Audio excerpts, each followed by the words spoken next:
nice little pickup from where they left off on the third episode. Though, I really didn't expect much. So I didn't expect any fight scene or anything. Whenever Ducoin had Swordsman. the sword to his throat, like it was like, okay, so we're about to have to sit down. I didn't expect the mom to be there, but I didn't expect Ducoin to actually do anything. You know. I'm still kind of questionable to the level of his actual. I know he's a swordsman, comic book wise, but I'm still confused to the actual level of threat that he actually is. I think the swordsman is like a lieutenant to the probable return of the Kingpin. Right. Don't they find some information that says that he funds the tracksuit mafia? He launders. So he's the CEO of the shell company that launders money to the tracksuit mafia, which is what had gotten Maya's dad killed in the first place by Ronin because of their laundering money. Right. They restarted the operations all over again. Again, that information just came out way too easy. Like, it just seems like he's been set up to be a red herring. It's too much of a red herring. That's why it's like that's why I said I can't assess the level because I can't figure out whether they're trying to set him up to either be the very obvious villain that we all think he's supposed to be, and then throw the switch, or that he's actually a capable villain. And we aren't seeing the level yet, and then we're going to see that next level moving up. Yeah. I think we're going to see the next level of villain. To be I really think he's going to be a lieutenant in the Kingpin's organization, or like in that hierarchy. And I think he's going to be a really capable villain.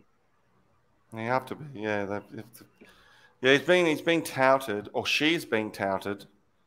So then they move on. They had that kind of a scene, and then Mum kind of says, "Look after my daughter," right? And he kind of says yes, and then as soon as he walks away, he starts doing the background check on everybody, and he's just lying through his teeth. And don't forget, he also recovered his sword. So there's slowly got his sword back, the Ronin.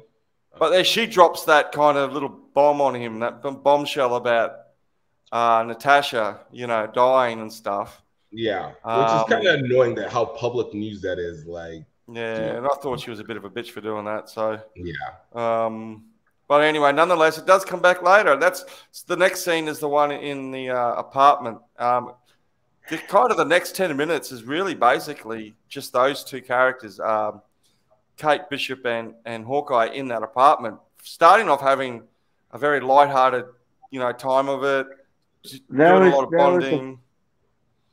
That was quite like a good break from all the action. It was a nice.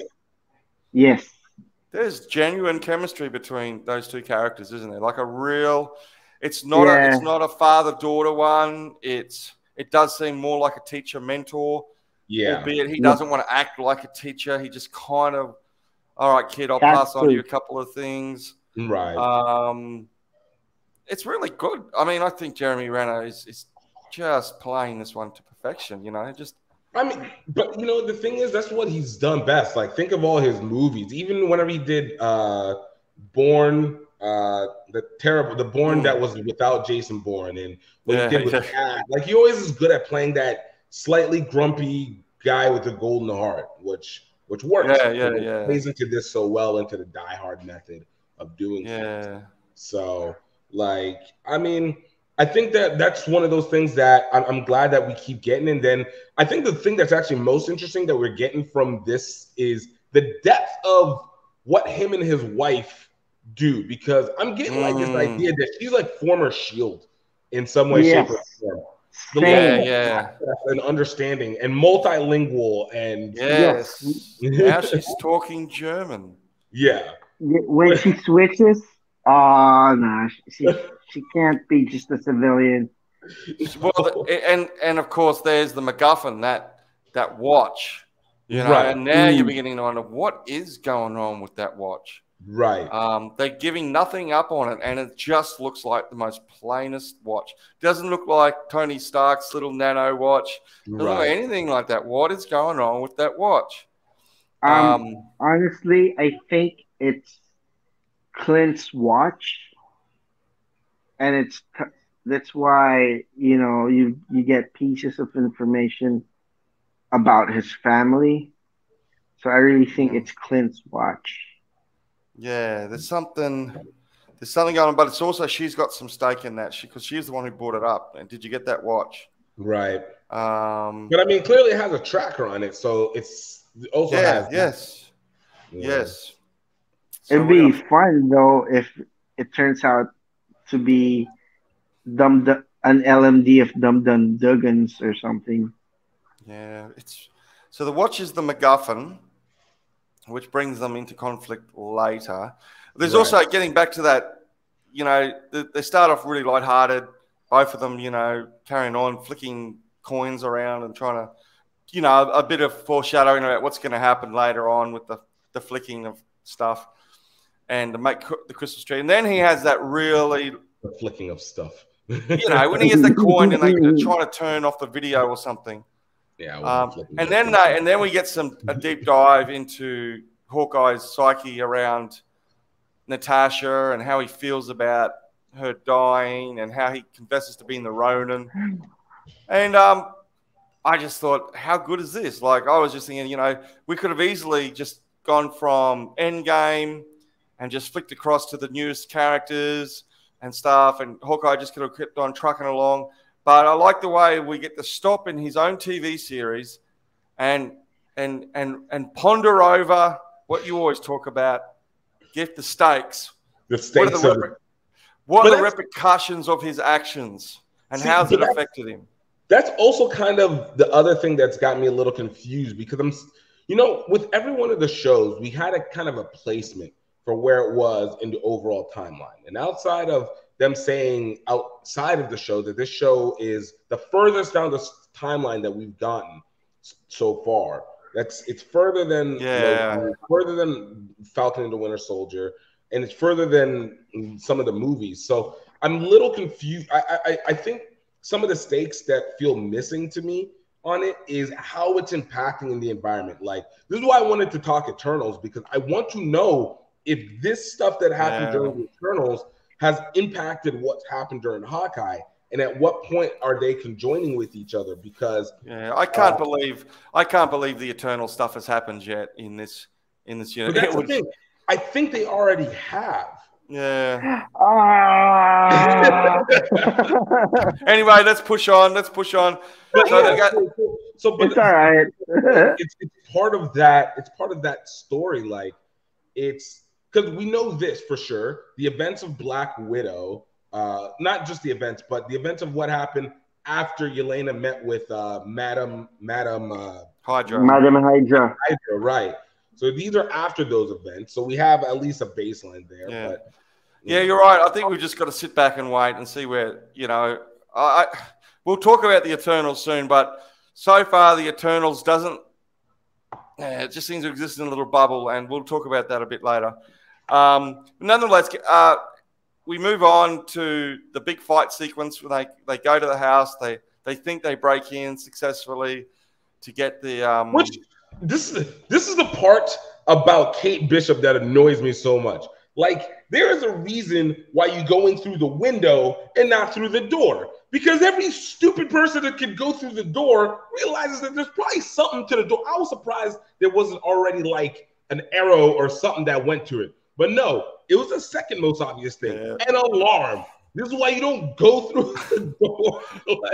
A rookie mistake. It was just pure arrogance. It's part of the arrogance and entitlement that she's had this entire show. Like, I know, but she got to She will learn. She will learn. She's got to get these rough edges smooth. If she's annoying you, she's playing her role perfectly. Very true. She's doing her job. She's getting there. She's just just still a rookie. And so she gets in there, of course, and, oh, well, surprise, surprise, she sets off an alarm. So it's her versus, is it Maya? Is that her name? Yeah. And then the fight finds its way back over to the rooftop where, lo and behold... Well, first, for what it's worth, Hawkeye was fighting what he thought was Maya initially. And then Maya came in. So it was a complete coincidence at the timing for both of them to attack. Was it a coincidence, though? You know what's really cool about the alarm? The detail that it's an alarm for deaf people. Yeah. Oh, yeah, it is. Those little things that Marvel does. Like the little details. Marvel's doing so well. Oh, yeah. It is. Representation is not going to be an issue for Marvel. No. They're very good in that respect. So we're going across, and now there's two fights going on. I think there's two fights going on. They kind of interject with each other. Obviously it starts in the house, Maya versus Bishop, and then Hawkeye versus what we now will learn is Yelena. And then whenever Kate Bishop gets stuck, and then Yelena shoots the arrow into the rope, causing her to finally slide all the way down, which I wasn't 100% sure how that one fully worked. Yeah. That was funny though. Oh, it's full of humor. Oh, shoot. So were you guys happy to see Elena there? Was that I was expecting it. That was it. I'm not gonna pretend I was thinking it, but I was like, I'm happy for it. I'm glad that we finally got her, but she probably wasn't the first cameo that I was looking for, but it made sense because I wanted to see the uncle first and to see if we're getting D'Onofrio back, which we're all expecting. But at the same time, like, it was nice to have her, but I would have loved if she had just come in and done like a superhero pose when she landed. Yeah. And then gotten into it, so we could have like kind of more of the inside joke with that. But I think it was good to introduce her in, and I'm interested to see what happened on to the next level. I suspected her arrival very imminent when back in the apartment, Hawkeye fessed up about what happened. Like when he started talking about what happened to Natasha, I thought, oh, hang on, I think she's coming very soon. Yeah. I think she's coming very soon. And the moment you start mentioning about Red Room stuff, it attracts Red Room action. Yeah, well, it's interesting. He obviously, to me, from what I could see, he didn't recognize her as being anything but another Black Widow assassin. Like, he went like, oh my gosh, she's a Black... Just simply by fighting her, he figured out that, hang on, this is a Black Widow assassin. Well, she had those risky things. Yeah, that's usually the... Yeah. And she was not interested in anyone but him, you know, like she might have done a number on Kate or even Maya, but, and I dare say she'd be stronger than both of those two. Oh, she definitely would be stronger than Kate Bishop. Not necessarily, you know, because they are still, because she's not brainwashed anymore. It's not like she's not a Red Room, brainwashed anymore. She's undoing most of that, if anything. But she's still got all the skills. Like, she's still got skills, right? But she was after Clint. Like, she was truly after Clint. I won't lie. For a second, whenever they first introduced, because I don't always remember what Echo's powers were, so I was just like, wait, can Echo create like illuminating clones of herself in backdrop? Because I was like, wait, is Maya able to be in two places at once? But I was like, wait, one has a mask on. This doesn't make sense. No, her thing is very similar to the baddie in Black Widow. She imitates other people's other people's finds. Which is strange. You've got it's funny. You've got two characters who's. It's a bit like Bloodsport and Right. Deadshot or whatever. They kind of got the same skill in the Mimicking, in the same universe, which is a bit funny, but nonetheless, and that kind Good of that sport. and last scene was pretty interesting, like a four-way fight. Yeah. It's the fact that but- Yelena's punching Maya in the face, which helps Kate, Yeah. but not help Kate because, you know, Maya's throwing her off the. Yeah, I feel like this is where sometimes they do the dark thematics of the screenshotting too much. Where it's just like, Right. guys, we do like to see it. Like, I get that we want the blur effect and everything's happening and there's no sense, but I also want to actually see what's happening in my lack of sense. Well, I think the big friend to die. I think the big thing there was when when Hawkeye was holding on to Kate in that very, very similar situation as Black Widow to Endgame, and we're kind like that was just like, oh my, it's like flashback, and he's probably going all traumatic in the head. Yeah, traumatic. I was gonna say traumatic. Yeah. And I think, and that's when he decides, "Nut, I'm not doing this." You know, he's got a Black Widow there fighting him. Highly skilled. It was very convenient that Yelena did not decide to attack him whilst he was holding on to Kate Bishop for those seconds. I was like, wait, what happened? Where'd everybody go? Like, a bit of license there. Yeah, a bit of license there. So anyway, by the end of it, they pretty much went their separate ways, or Clint said, look, this is just too dangerous for you. So all the bonding they did throughout the first part of the episode. We all know sad. like Clint doesn't want to go through that trauma again, you know, losing a partner. Then how does mom put that in as a comparative action as well too? The pressure's on him. So there's all kinds of things. I don't know if this one is kind of the mystery box of previous series. I'm not looking for the power broker. I'm not looking for Mephisto in this one. I'm not looking for Kang the Conqueror. This one has a couple of little revelations, but for me so far, at the end of episode 4, 2/3 of the way through, I think a bit like you guys have alluded to, I'm just enjoying that relationship blossoming and building, and the humor, and watching Clint just work through his own issues with her, with Kate, more than I am about any particular big reveals or like who is the puppet master. Yeah, of this. That's the thing. That's the difference for me, because I was just going to enjoy the diehardness until the recent news. Now they've made this we're returning the Netflix people back, except for Iron Fist. Everybody else except for Iron Fist. You're talking about all the other characters. So there's now talk of Daredevil coming back they've in. already confirmed Daredevil. Charlie Cox is coming back as Daredevil. Confirmed. Right. Vincent D'Onofrio has been hinting at it for a minute. So yes, and he's also advocating for Deborah Ann Wall to come back as well. So, but again, for me, I feel that's inevitable, and I'm just waiting for it to happen as opposed to sitting at the edge of my seat. You know what I'm interested to see? How the guild, figures in through the whole.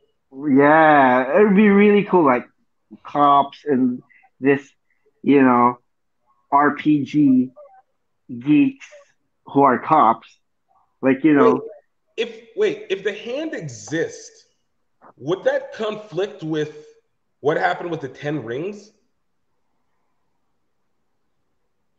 If the Hand exists. Like the hand ninjas, like Elektra's hand. Probably not. Because they weren't the same. They weren't the. I reckon that's why Echo's going to have her own TV show. Yeah. It's just a matter of time, I think, before these characters come in. I don't think there's a big revelation. Like Helena turns up tonight, kind of expected it. Nice to see her. Yeah. I think everyone will be excited to see Kingpin there, but I'm expecting him to turn up. I'm expecting to see Charlie Cox turn up. I assumed there was going to be recasting. That's the thing. Like, I assumed, I would not have known who they could have brought in that would have been a better Kingpin than Vincent D'Onofrio, because he played the original perfect villain. Yeah, that's why I think they should bring in like the Netflix cast back, all of Other them. than Luke Cage. Everybody else except for Luke Cage. You can even bring in Colleen Wing, but I'm sorry, not Luke Cage, Iron Fist. Except for that. Why? Because I thought you liked Everything Luke Cage. that Iron Fist. If they bring Iron, actually, you know what? But here's the conflict. All right, we are getting Martial. I guess we're also getting the multiverse. But in that sense, we're getting Martial Ali. If Luke Cage came back, then Martial Ali has to be entered in as having been in that verse, which means that if anything comes back with Blade, and then on top of that, the lady that Tony Stark felt guilty on from Age of Ultron, who also played the sister and the villain for Luke Cage, are the same people and the same universe. So it makes this whole connection even weirder, which is why this is a much bigger deal than we want to give it credit for. That's true. There we go. The stands open. Blossoms like flowers. Let it blossom. Let's remind our friends to please click on the subscribe button and hit that notification bell so you know when we have new videos out. Subscribe. Subscribe! Die. Oh, die.